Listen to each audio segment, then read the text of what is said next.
I sat down with a recent graduate the other day, a bright young man with a master's degree, yet he's part of that staggering 60% still hunting for a job. He wasn't screaming or protesting. He was strangely calm, scrolling through Zillow listings he knows he'll never afford. He showed me the data. Median first-time homebuyer age hitting 40, wages flatlining while inflation eats the rest. He described his life not as a tragedy, but as a math problem with no solution, where simply having a burden-free existence has become the ultimate luxury item. But then the conversation took a chilling turn. He put his phone down, looked me in the eye, and quoted something that felt far too heavy for a Tuesday afternoon coffee. He said, when the powerful finally decide to put the poor on the menu, the poor don't just starve, they hang the chefs from the lampposts. That specific imagery, the menu and the lamppost, wasn't just teenage angst. It was a direct echo of two specific, violent turning points in human history: the debt-slavery crisis of 600 BC Athens and the blood-soaked streets of the French Revolution. It marks the precise moment when a society's consensus shatters and subjects decide to force the world to recognize them as citizens. Today, we need to talk about what happens when that debt comes due. Welcome to the Deep Dive. Our mission today is to take this chilling modern precarity and investigate the structural parallels it shares with these ancient flashpoints. Exactly. We want to understand what separates a society that finds a legislative fix, what you're calling a Solonian solution, right, from one that just spirals. Right. One that spirals into revolutionary upheaval, like the bloodshed at Valmy during the French Revolution. So we're going to start with the cold, hard, quantitative data on inequality today. And then use that historical context to understand the qualitative human experience of betrayal that, always seems to come before a systemic collapse. That framing connecting today's stagnant wages and housing unaffordability to the structural debt crises of the past is, I think, essential. The graduate you spoke to felt his life was a math problem with no solution. And you're saying that's not just a feeling? Not at all. It's an entirely rational conclusion, rooted in the statistical reality that the fundamental elements of a secure life are indeed priced out of reach for a whole generation. The foundational crisis is the unaffordability of existence itself. Okay, so let's unpack this contemporary crisis first. We hear the buzzwords all the time: inflation, stagnant wages, inequality. But where do the numbers really show that the system is buckling? Where's the weak point? Exactly. We need to pinpoint the systemic vulnerability that makes this burden-free existence feel like, an unattainable goal. I think the most immediate and, frankly, the most painful indicator of this structural failure is housing affordability, particularly rental housing. Not just homeownership, but renting. Right. We often talk about the median, but if you look at the extreme ends of the income spectrum, the scale of the failure becomes just staggering. The data from organizations like the National Low-Income Housing Coalition, it reveals a crisis that is less about market cycles and more about a fundamental structural blockage. A blockage. The U.S. faces a total shortage of well over 7.1 million affordable housing units. 7.1 million. And that's just for renters who are at or below 100% of the area median income, so essentially the working and middle classes. 7.1 million units. That's not just a shortage. It feels more like an economic impossibility for millions of people to find secure shelter. It is. But I want to make that abstract national number a bit more concrete for you listening. Where is this deficit hitting hardest, and what does it actually look like on the ground? Well, as you'd expect, the deficits are magnified in the high-cost metro areas, which are also, of course, the hubs of economic opportunity. The places people have to go to find work. Precisely. So take the New York, Newark, Jersey City metro area. The deficit there stands at nearly 627,000 affordable units for that same group, people earning 100% of AMI or less. Over 500,000 units short. In one metro area. That is, hundreds of thousands of people forced into this brutal competition for housing that simply doesn't exist at a manageable price point. And what about the West Coast? It's a similar story. Los Angeles, Long Beach, Anaheim faces a massive shortage of over 384,000 units in that same bracket. These figures, they're not just numbers on a page. They represent the direct, quantifiable failure of a society to provide the most basic stability required for productive citizenship. They absolutely do. So if the overall system is generating this much of a shortage, What's the lived reality for the most vulnerable people in those markets, the ones we label as extremely low income or ELI? Right. The standard threshold for housing affordability is supposed to be, what, 30% of your income? For the ELI population, and these are people making roughly 30% or less of the area median income, that 30% threshold is, it's a cruel joke. A joke. The percentage of income required just to maintain a basic roof over their heads is alarmingly high. It reflects an extreme, almost constant vulnerability. Give me an example. Okay. Consider Miami, Fort Lauderdale, West Palm Beach. The ELI population there, so the very lowest earners, they have to commit an astounding 73% of their income just to housing. 73%. 73. In Los Angeles, it's a bit lower, but still crushing, at closer to 59%. If you are spending 3/4 of your income on rent, you have absolutely zero margin for error. No. You are one unexpected illness, one car breakdown, one small cut in your hours away from complete destabilization, from outright homelessness. It creates a state of perpetual financial terror. Imagine having just $27 left out of every $100 you earn. And that has to cover everything else. Everything. Food, transportation, healthcare, childcare, clothing, utilities. The calculation simply doesn't work. It cannot work. So the system isn't just generating poverty. No, it's generating extreme vulnerability for people who are, in many cases, working multiple jobs. The burden-free existence, the ability to just live, breathe, maybe save a tiny amount or absorb a minor shock has become the ultimate luxury item. Reserved only for those far up the income ladder. Exactly. And this is that blockage of social mobility we were talking about. If the economic math guarantees that 70% of your income is just consumed by rent, you cannot build wealth. You can't. You can't save for a down payment. You can't invest in more education to improve your skills, and you certainly can't risk starting a small business. It actively discourages the kind of dynamism that a liberal economy is supposed to promote. It ensures that hard work, dedication, and skill development do not necessarily lead to any kind of generational security. You're just running to stand still. This generation finds itself perpetually playing catch-up, structurally shut out of the wealth accumulation mechanisms like homeownership that previous generations really relied upon. And that has to create immense social friction. And a profound sense of injustice. The feeling that the system is designed to track you, not to reward you. That structural similarity, the way hard work buys debt and dependence rather than security, that is the chilling thread that connects this modern crisis to those historical flashpoints. It really is. So when we look back at, say, 6th century BC Athens, did the poor there feel a similar kind of economic vice? The parallels are, frankly, terrifyingly direct, particularly in the Pre-Solonian Athenian crisis around 600 BC. Before Solon's reforms. Right. The society was a rigid oligarchy, completely controlled by a small number of powerful landed families. Aristotle, writing later in the Athenian constitution, he paints this incredibly stark picture.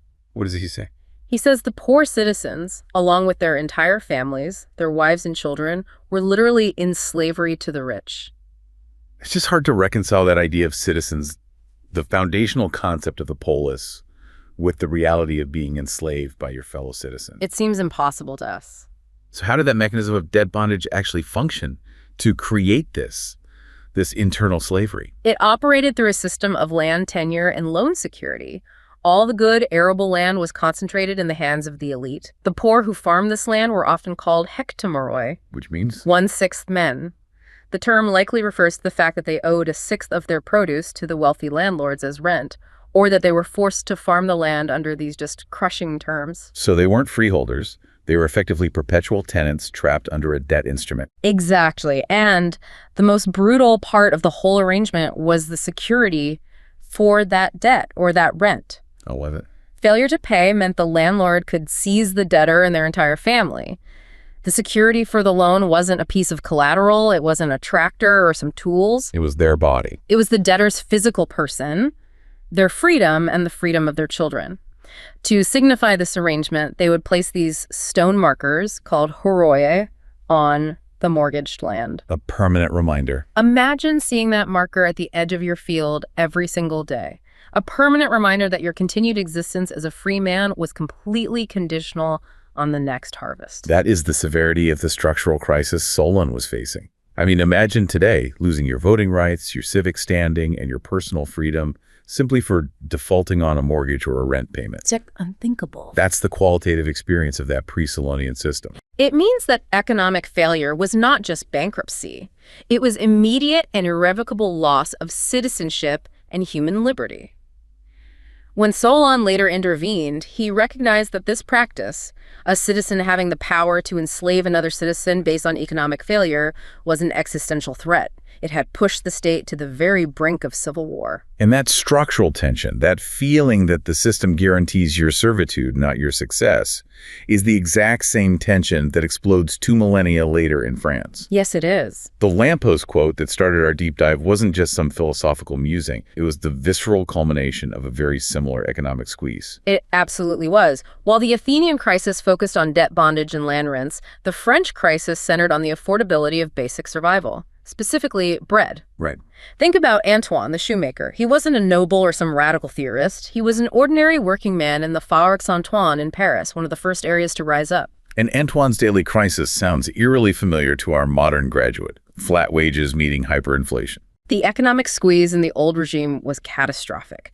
For a decade leading up to 1789, French workers' wages had basically stagnated. Maybe a 15% increase over 10 years if you were lucky. Which is nothing. But the price of rye and wheat, the foundation of the common person's diet, had often increased by 50%, 60%, sometimes even 100% in local markets.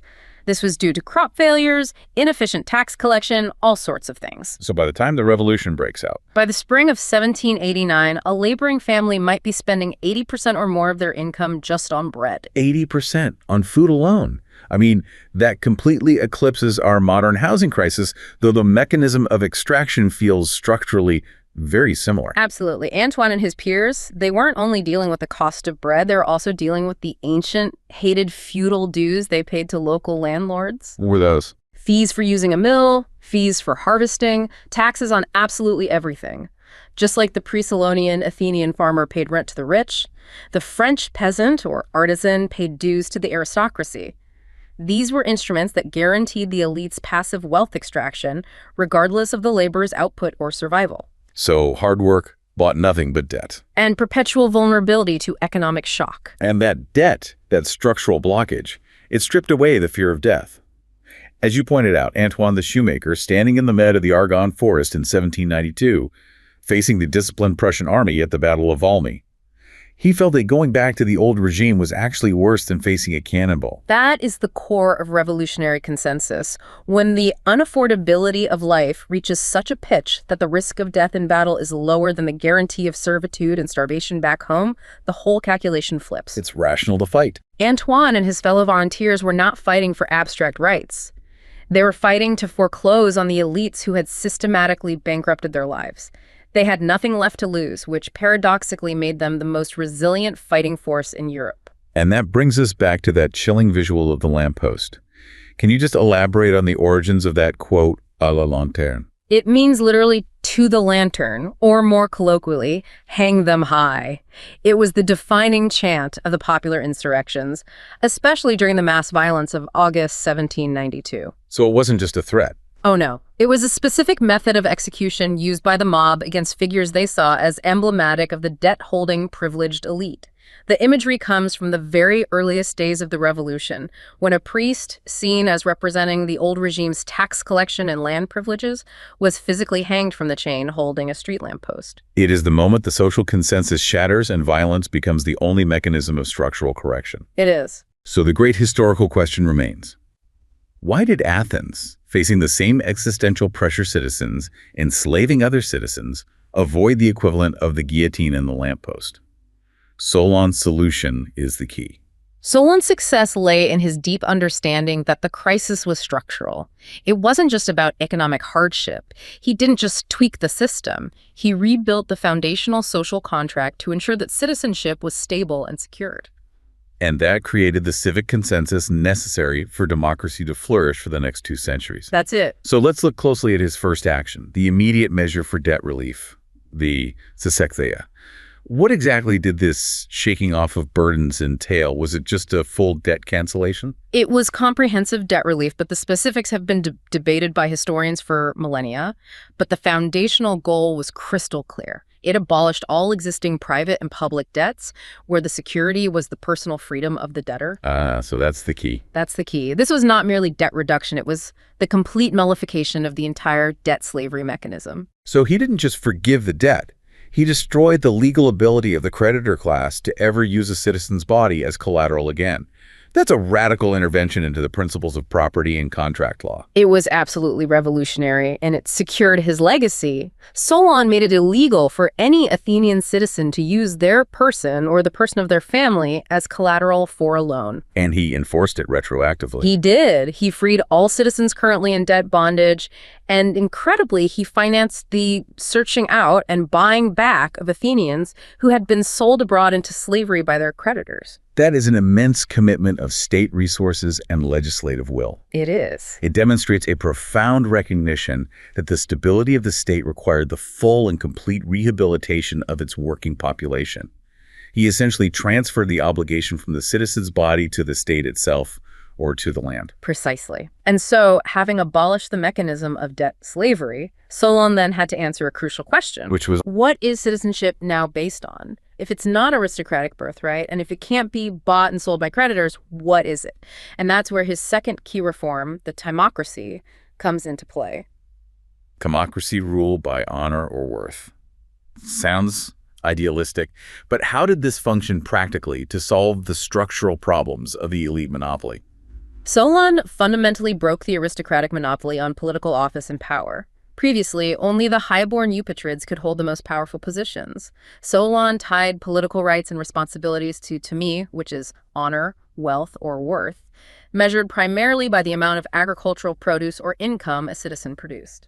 So a system based on property and production, not just bloodlines. But didn't that just replace an aristocracy of blood with a plutocracy, an aristocracy of money? And that is the critical challenge Solon faced. His answer was ingenious.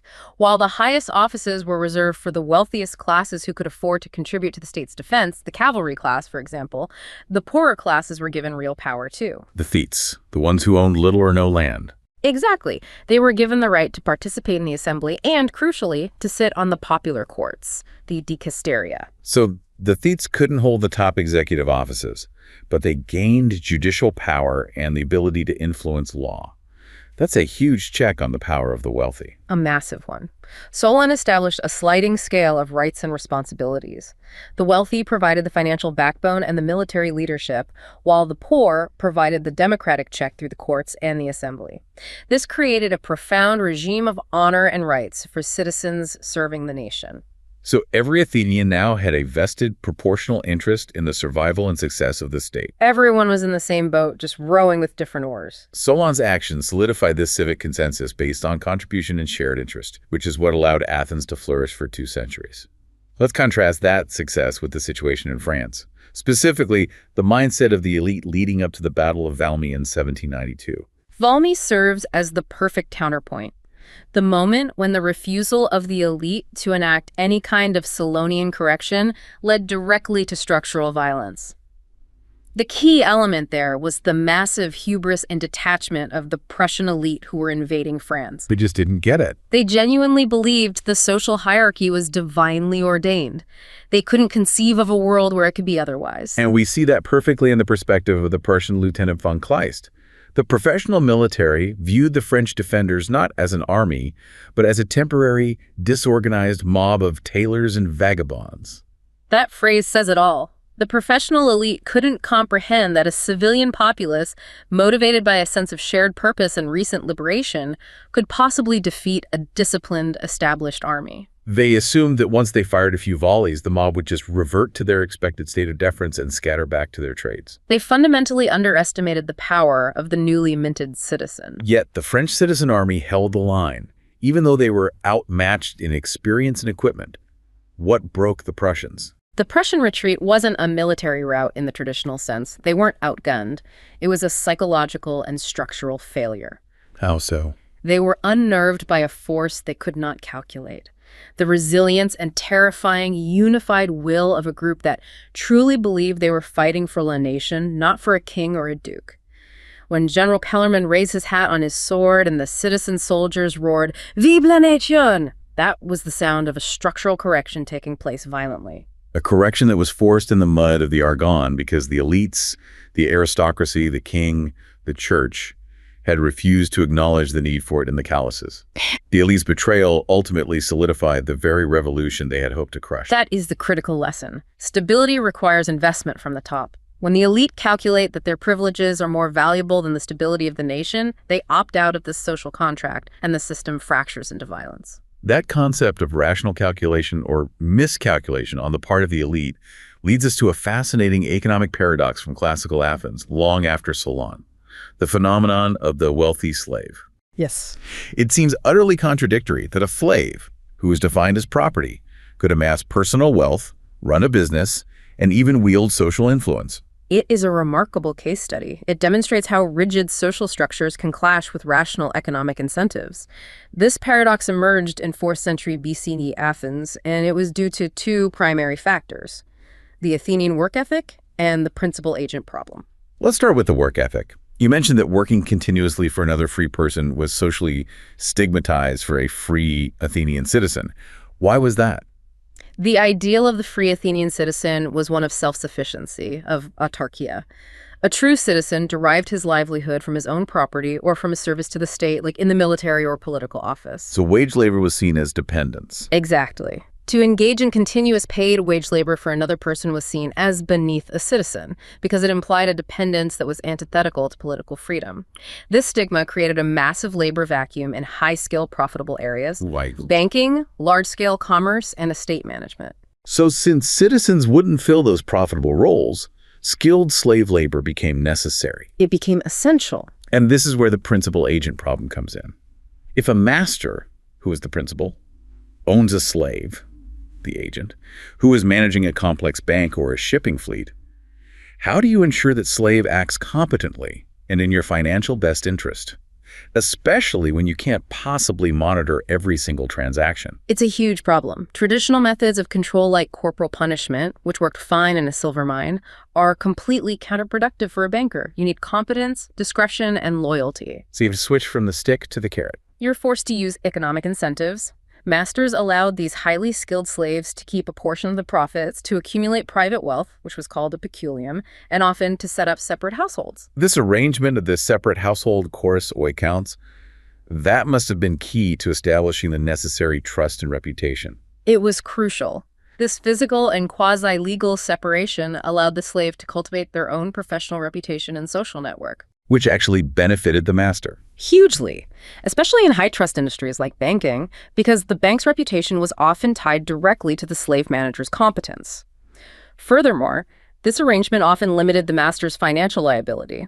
If the slave-run business failed, the master usually suffered limited direct losses, which was a big deal in an era of high-risk commercial endeavors, particularly during wartime. So the masters were willing to trade a smaller slice of what became a much larger, more stable profit pie. A very rational trade-off. But if the slave became wealthy and powerful enough, why didn't the market mechanism kick in and allow them to just buy their own freedom? Why couldn't manumission become the ultimate incentive? And here is where the specific Athenian legal structure revealed the flaw in the elite's calculation.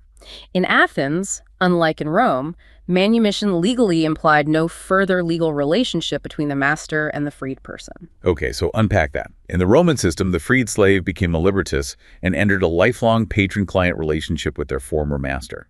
Right. And that relationship ensured continued political influence and social obligation for the master. The Roman master benefited greatly from the client's network and political support. But the Athenian master got none of that. None. The moment the highly skilled slave banker was freed, the master lost an extremely valuable, high-earning, low-maintenance asset and got nothing in return. In other words, the profit-maximizing master had absolutely no rational incentive to free his most valuable agents. It was economically irrational. The better the slave was at his job, the less likely he was to ever achieve freedom, because the master's economic benefit of keeping him so far outweighed the negligible cultural honor of freeing him. That is a pure, cold failure of institutional design. And it mirrors a modern phenomenon. It connects directly to the modern political elite's failure to invest in the social contract. How so? The Athenian masters prioritized immediate short-term wealth extraction by retaining valuable human capital. They neglected the systemic instability caused by blocking the social mobility of their most productive workers. And modern elites. It mirrors how modern elites can prioritize immediate quarterly returns or tax optimization over systemic investments in infrastructure, education, or housing, the very components necessary for long-term stability and widespread contribution. That economic calculation has a profound emotional analog in the crisis of the institutional watchman during the French Revolution. I'm thinking of Captain Dumont, the career artillery officer who felt that noble sense of betrayal. Dumont is the perfect example. He was a product of the state, a man dedicated to order, discipline, and the artillery corps, deeply embedded in the structures of the monarchy.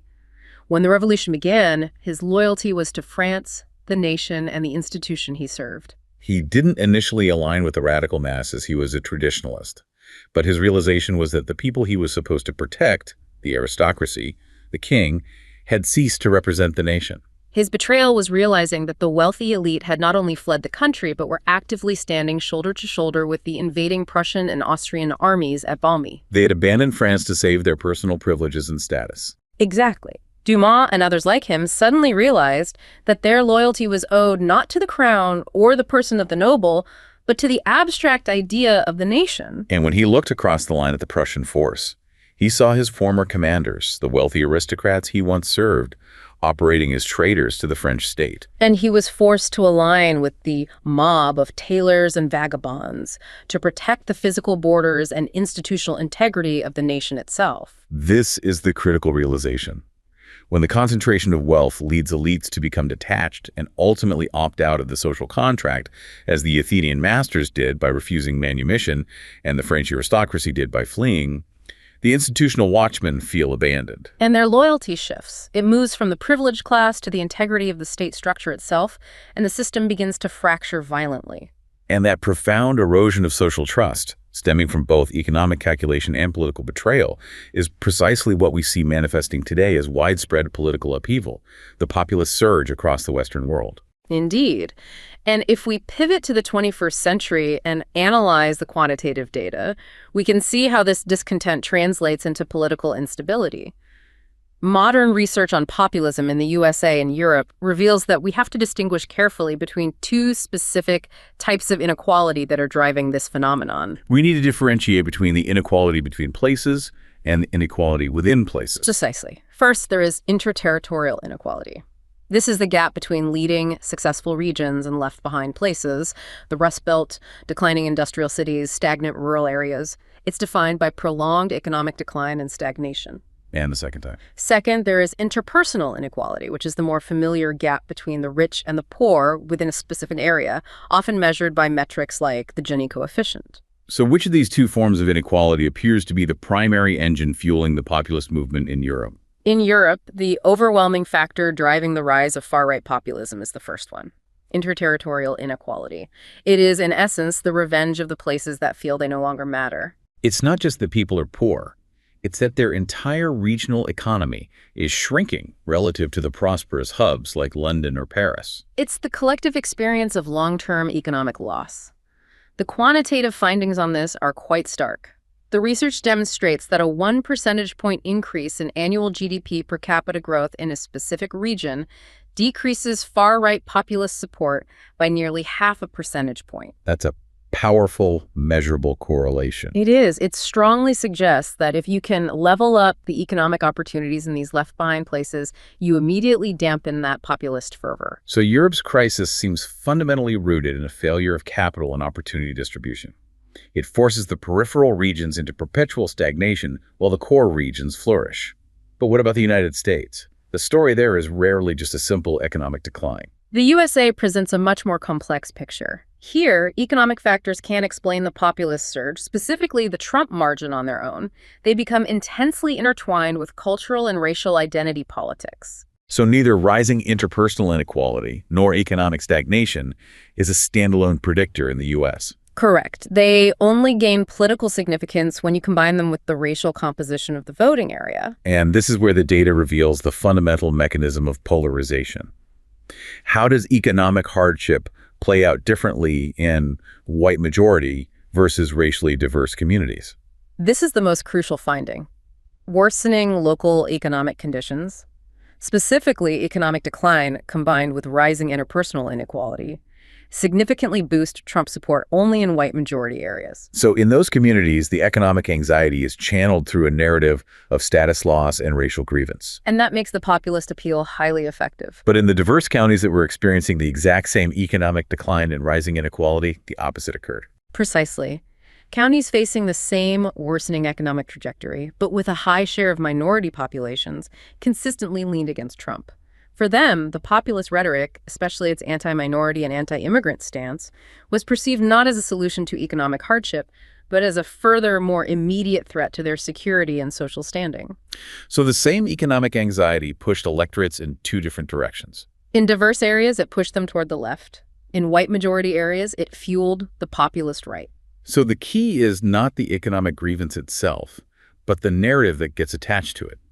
Economic hardship is the fuel, but identity politics determines the direction of the explosion. And we see a mirror of this when we examine the cultural moderator in Europe, immigration. The destabilizing effect of economic decline, that interterritorial inequality, is dramatically amplified in areas with a high share of immigration, but only under specific economic conditions. Explain that moderation. Is it simply that immigration triggers far-right support wherever it exists? No, the data is much more nuanced than that.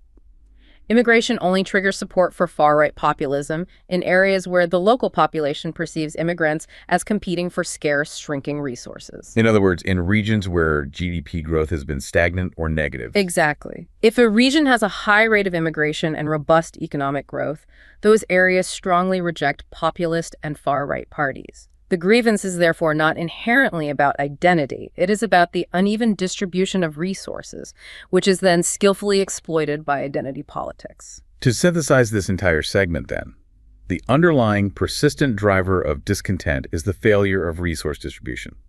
It's the structural blockage of opportunity that leaves certain regions behind. That's the tinder. But the political manifestation of that grievance, whether it becomes far-right populism in Europe or racially polarized politics in the U.S., is entirely determined by whether the cultural narrative successfully merges the economic threat with an identity threat.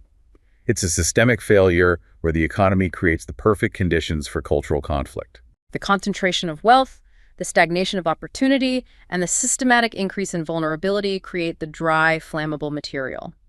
The political narrative provides the spark by identifying a scapegoat that is often, completely divorced from the actual sources of the structural failure. We've traced a continuous line from the debt slaves of 600 BC Athens through Antoine the Shoemaker and Captain Dumont in France, right up to the modern data on left-behind counties. The common painful thread is this noble sense of betrayal. It's felt when the elites, be they aristocratic landlords, debt-holding creditors, or the contemporary global economic class, become fundamentally detached from the fate of the nation. And that detachment consistently manifests as a refusal to share power or opportunity. It prioritizes immediate personal gain and privilege over systemic stability and the health of the social contract. Which is where Solon provided the legislative blueprint for 200 years of stability. He did it by transferring the economic obligation from the body and freedom of the citizen to their measurable contribution to the state via the timocracy. And the French Revolution, the stand at Valmy, that demonstrated the extreme, terrifying violence that is unleashed when that structural correction is forced from the bottom up. Forced by a citizenry that has been systemically stripped of economic security and feels they have nothing left to lose. The betrayal of the elite leaves the institutional watchmen stranded, forcing the entire structure to shatter. And our current research strongly suggests that the pathway to redressing this fundamental dissatisfaction and dampening the effects of cultural polarization lies in addressing the underlying economic grievances. The leveling up of unequal and left-behind regions, ensuring widespread economic participation and reversing the affordability crisis is essential. The problem today, as in 600 BC, is structural and economic, and the solution must be equally legislative and structural. So the fundamental question for modern democracies facing a crisis of affordability and trust, not unlike 600 BC Athens, is whether they will manage to find their own Solonian solution to abolish the structural debt that turns a working life into a luxury, or whether they will wait for the societal consensus to shatter violently, proving the necessity of that chilling lamppost quote once more.